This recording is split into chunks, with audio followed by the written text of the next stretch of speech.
अस्सलाम वालेकुम students, welcome to easy learning. आज हम लॉ ऑफ टेंजेंट्स डिस्कस करने जा रहे हैं। लॉ ऑफ टेंजेंट आपके पास बहुत ही आसान सा टॉपिक है। इसके अंदर कोई इतनी डिटेल नहीं है जिस तरह लॉ ऑफ साइन और लॉ ऑफ कोसाइन में हमने पढ़ी थी।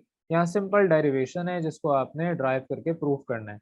एग्जाम के पॉइंट ऑफ व्यू से तो इम्पोर्टेंट है, लेकिन हम इसको क्वेश्चंस के अंदर इतना इस्तेमाल नहीं करते। तो आए चलते हैं, अब इसको डिस्कस करते हैं। लॉ ऑफ टेंजेंट में आपने लॉ ऑफ साइन जो पढ़ा था उसकी मदद से इसको प्रूव करना है। तो लॉ ऑफ साइन आपके पास अगर हम लेते हैं A upon sine alpha is equal to B upon sine beta, तो यहाँ से अब हम एक लॉ ऑफ टेंजेंट प्रूव करेंगे। अब कुछ लोग कहेंगे कि हमने A upon sine alpha is equal to B upon sine beta ही क्यों लिया, हम B upon sine beta is equal to C upon sine gamma भी ले सकते थे। बिल्कुल ले सकते हैं, लेकिन उससे दूसरे रिजल्ट्स आएंगे, तो वो आगे इस वीडियो के एंड में मैं बताऊंगा। तो बहरहाल आपने यहाँ पर A upon sine alpha is equal to B upon sine beta law of sine से लिया। अब इसको रीअरेंज करके कहा कि sine alpha upon sine beta is equal to A upon B है। इसे इक्वेशन वन कह लिया। अब आपने इस इक्वेशन वन के साथ ही पूरा वक्त खेलते रहना है। आप क्या करेंगे, इस इक्वेशन वन में पहले दोनों तरफ वन को ऐड करवाएंगे और फिर दूसरी दफा दोनों तरफ वन को सब्ट्रैक्ट करेंगे। तो आप क्या कर रहे हैं, अभी पहले आपने दोनों तरफ वन को ऐड करवाया, तो आपके पास sine alpha upon sine beta plus one is equal to A upon B plus one. आप एलसीएम लें तो आपके पास इक्वेशन टू आ जाएगी, sine alpha plus sine beta upon sine beta is equal to A plus B upon B. इसी तरीके से सिमिलरली आप अपनी इक्वेशन वन में वन से सब्ट्रैक्ट करवा दें, तो sine alpha upon sine beta minus one is equal to A upon B minus one. यहाँ पर आपने अब जब सब्ट्रैक्ट करवाया तो एलसीएम भी लें, आपके पास sine alpha minus sine beta upon sine beta is equal to A minus B upon B. ये इक्वेशन थ्री हो गई। अब आप अपनी इस इक्वेशन थ्री को इक्वेशन टू से डिवाइड करेंगे। तो डिवाइड करें इक्वेशन थ्री को इक्वेशन टू से, तो आपके पास दोनों इक्वेशन आपस में डिवाइड होंगी। अब जाहिर है यहाँ पर जो चीज़ सेम है वो कैंसिल आउट हो जाएंगी, तो साइन बीटा और बी आपस में कैंसिल आउट हो गए। तो आपके पास एक एक्सप्रेशन आया, sine alpha minus sine beta divide by sine alpha plus sine beta is equal to A minus B upon A plus B. अब यहाँ पर आपके पास फॉर्मूला अप्लाई होगा ट्रिग्नोमेट्री का, sine alpha minus sine beta यानी कि सम टू प्रोडक्ट आपके पास ये फॉर्मूला कहलाता है। तो sine alpha minus sine beta होता है two cos alpha plus beta upon two sine alpha minus beta upon two.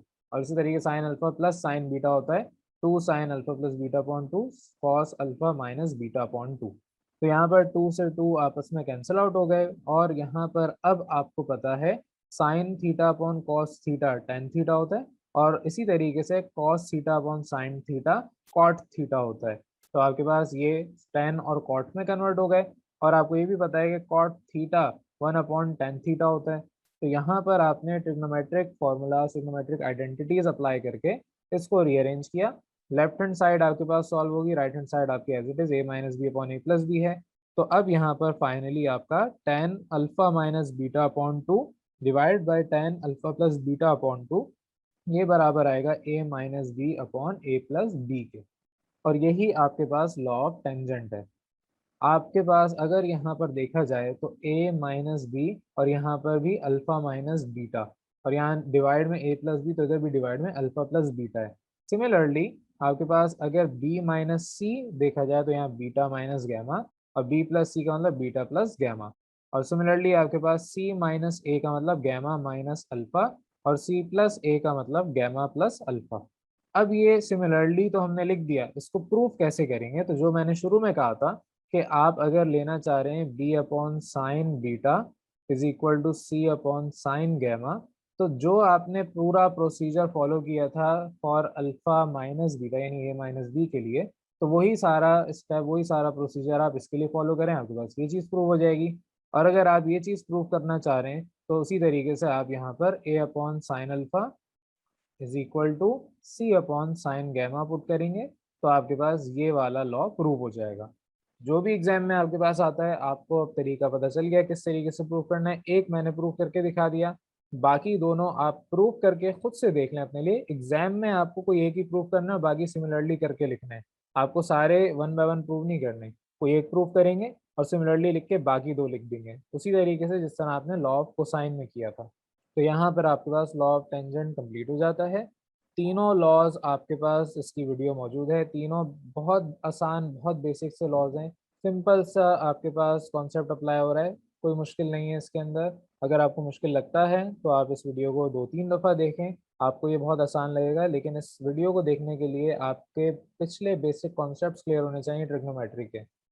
तो एग्ज़ाम के पॉइंट ऑफ व्यू से अगर बात करें तो आपने यहाँ पर जितने भी लॉज़ हैं उनको एक-एक दफ़ा एग्ज़ाम में लिख के आना है और सिमिलरली करके बाकी आपने दोनों लॉज़ एज़ इट इज़ लिख देने हैं, उसको प्रूव नहीं करना। लेकिन घर पे जब आप प्रैक्टिस कर रहे हैं या आपको अगर इसको नोट डाउन करना है, तो हर एक लॉ को अलग-अलग तरीके से मैं टेक्निक बता चुका हूँ, आप घर पे बैठ के प्रूव करें। एग्ज़ाम में अगर फॉर एग्ज़ाम्पल आपसे बोला कि मुझे ये वाला लॉ प्रूव करके बताएँ, लेकिन मैंने तो आपको ऊपर जो a minus B upon a plus B है, वो सिखाया हुआ है। अगर आप उसको प्रूव करके आ गए और सिमिलरली करके ये लिख दिया तो एग्ज़ाम में आपसे स्पेसिफिकली सिर्फ़ यही पूछा था, वो नहीं पूछा था। तो आपको सारे लॉज़ आने चाहिए किस तरह ड्राइव होते हैं। एग्ज़ाम में कोई एक लॉ आप लिख के आएँगे और उस एक लॉ के बाद आप सिमिलरली लिख के बाकी 2 लिख देंगे। तो उम्मीद है यहाँ तक सारी बातें आपको क्लियर हो गई होंगी। अगर कोई भी कन्फ्यूज़न हो कमेंट सेक्शन में आप मुझे बता सकते हैं। Thank you for watching. अल्लाह हाफ़िज़।